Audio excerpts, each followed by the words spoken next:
Salut et tout le monde, bienvenue pour l'épisode 17 de Beast Morpher Ranger révélé.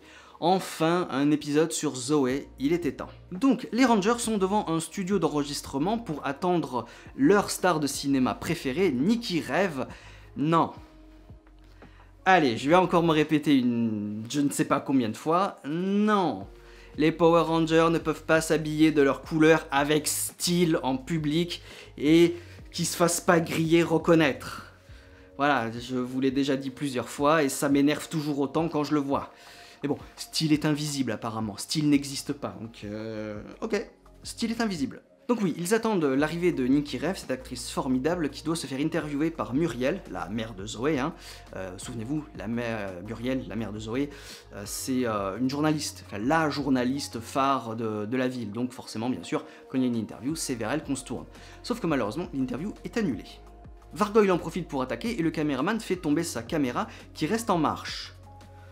Moi perso, si je fais tomber une caméra de cette hauteur, elle est complètement pétée, mais bon, peu importe, ta gueule c'est magique. Et donc, la caméra enregistre la transformation des Power Rangers et le combat. Vargoyle montre qu'il a effectivement le power-up que lui avait promis Evox et Vargoyle, donc la vitesse, la force et le saut des Rangers, sauf qu'il y a un contre-coup. C'est alimenté par du Morphix, et il n'y a pas beaucoup de Morphix, donc il est drainé ultra rapidement. Donc il est obligé de s'enfuir relativement rapidement du combat. Muriel et le caméraman remarquent que la caméra avait continué de tourner, et donc ils tiennent un scoop, l'identité des Power Rangers, le truc qu'il ne faut absolument pas divulguer, surtout pas au maire, et surtout pas en se grillant en sortant avec style. J'arrête, peu importe. Donc Muriel a un scoop, sauf que la carte mémoire a été endommagée pendant le combat. Donc pendant une bonne partie de l'épisode, le caméraman va essayer de réparer la carte mémoire pour essayer de retrouver toutes les données. Je sais pas si c'est possible, mais bon. Ok. Donc forcément, Muriel va s'en vanter auprès de sa fille, qui a le scoop, identité des Rangers et tout ça, et forcément, les autres, ils sont pas joasses. Donc, que faire? Vargoyle présente un nouvel appareil à Evox, qui s'appelle un pulseur mémoriel, qui, s'il est réglé et placé à un endroit adéquat, peut voler tout le Morphix nécessaire pour que Evox se matérialise dans notre dimension, et qu'il puisse détruire Grid Battle Force et conquérir le monde. Ah!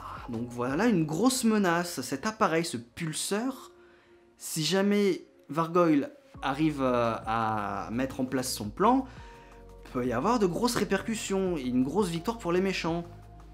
Soubresaut intéressant. Sauf que bien sûr, Blaze et Roxy ne l'entendent surtout pas de cette oreille, parce que, souvenez-vous de l'épisode dernier, ils ont décidé de s'allier contre Vargoyle, parce que qu'est-ce qui vient foutre là ce nouveau mec? Nous on était là avant, c'est nous qui normalement devrions avoir le power-up et récolter tous les lauriers, donc toi tu vas vite dégager Vargoyle. Et donc, Blaze et Roxy tentent de s'imposer avec leur nouvelle invention, le pulseur mémoriel. C'est-à-dire la même invention que Vargoyle, qui en fait leur a volé, mais c'est Scrozzle qui leur a volé, qui l'a construit pour Vargoyle. Donc Blaze et Roxy, ce sont les petites putes de Vargoyle maintenant. Et de Scrozzle. Super team-up. Voilà, on verra. Bref, Evox stoppe leur querelle et il permet à Vargoyle de continuer. Les Rangers discutent donc de leurs gros problèmes avec style. C'est bon, j'ai promis, ça va, c'est bon, je râle plus. À cause, ou grâce, comme on veut, d'une connerie de Ben et Betty, ils se rendent compte que Nikki est présente en fait dans le bar. Donc évidemment, vu que c'est une star de cinéma, ça va provoquer un esclandre, un mouvement de foule, des fans, ça va provoquer le bordel et tout ça. Et les Rangers ont la gentillesse de l'aider à s'échapper par la porte du fond. Et Nikki leur promet qu'elle leur rendra l'appareil un jour ou l'autre. Pendant ce temps, les méchants créent un nouveau robot, Chocatron, qu'ils... Oui, qu'est-ce qu'il y a? Qu'est-ce qu'il y a? Qu'est-ce qui t'arrive? Je filme. Tu me déranges en train de filmer, bibou. Bref, je disais donc que pendant ce temps, les méchants créent un nouveau robot, Chocatron, qu'ils envoient pour distraire les Power Rangers avec un Gigadrone, pour que Vargoyle ait le temps de placer son pulseur à un endroit stratégique et tout ça. Donc, c'est ce qu'il fait. Les Rangers vont donc s'occuper de Chocatron, sauf qu'il y a un problème, ils renvoient l'énergie de leurs armes à l'envoyeur, hein. Mais bon, apparemment c'est pas vraiment un problème, ils arrivent à le vaincre relativement facilement quand même, hein, voilà. Nate et Steel vont s'occuper du Gigadrone, sauf qu'il a le même pouvoir, donc Nate appelle Devon en renfort, et là aussi, grâce à leurs efforts combinés et au travail d'équipe, ils arrivent relativement facilement à vaincre le Gigadrone. Donc, comment convaincre Muriel de ne pas révéler l'identité des Power Rangers au journal du soir, tout en prenant en compte que Nikki est de retour et donc il faut aussi l'interviewer. Donc, Zoé s'impose pour aller interviewer Nikki en ayant un plan derrière la tête. Peut-être, vu qu'elle leur doit une faveur, lui poser quelques petites questions pièges pour la faire avouer que la célébrité c'est bien, mais aussi c'est pas bien parfois. Donc effectivement, c'est ce qui se passe, hein, dans une petite interview rapide de 2 minutes.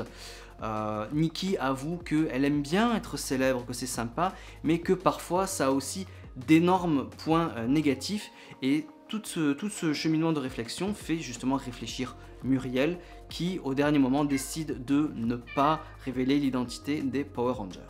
Voilà, donc c'était quand même un épisode avec un fort enjeu, hein. Est-ce que l'identité des Power Rangers va être révélée?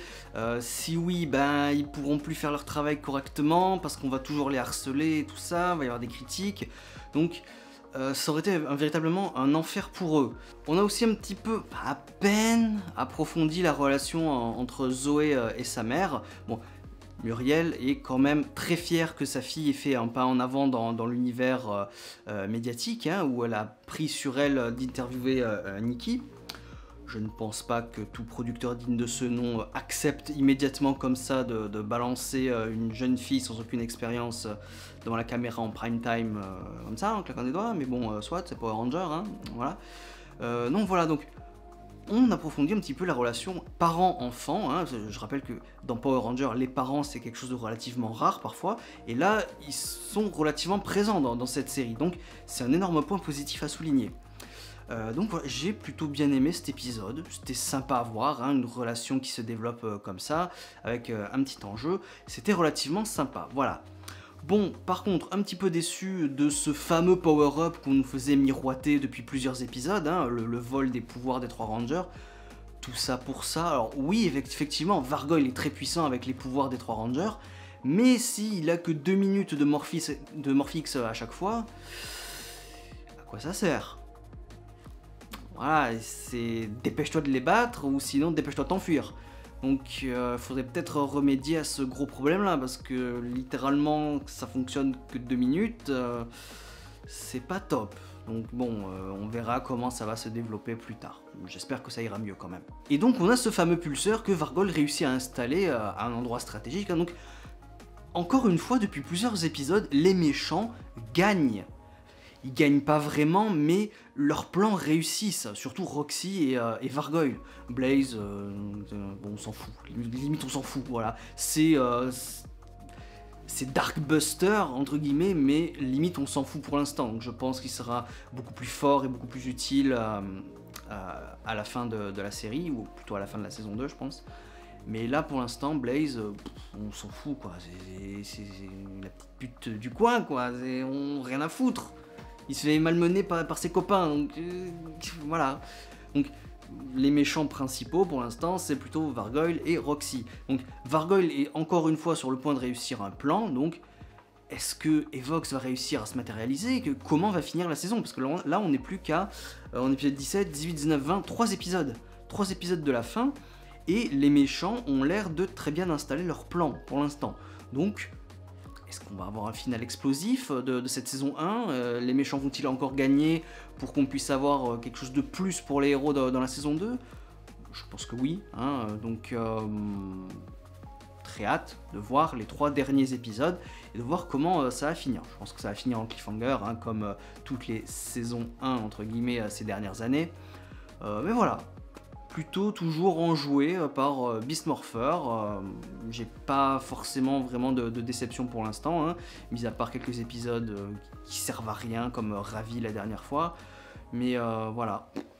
Toujours hâte d'être au prochain épisode. Voilà, à plus tard, ciao.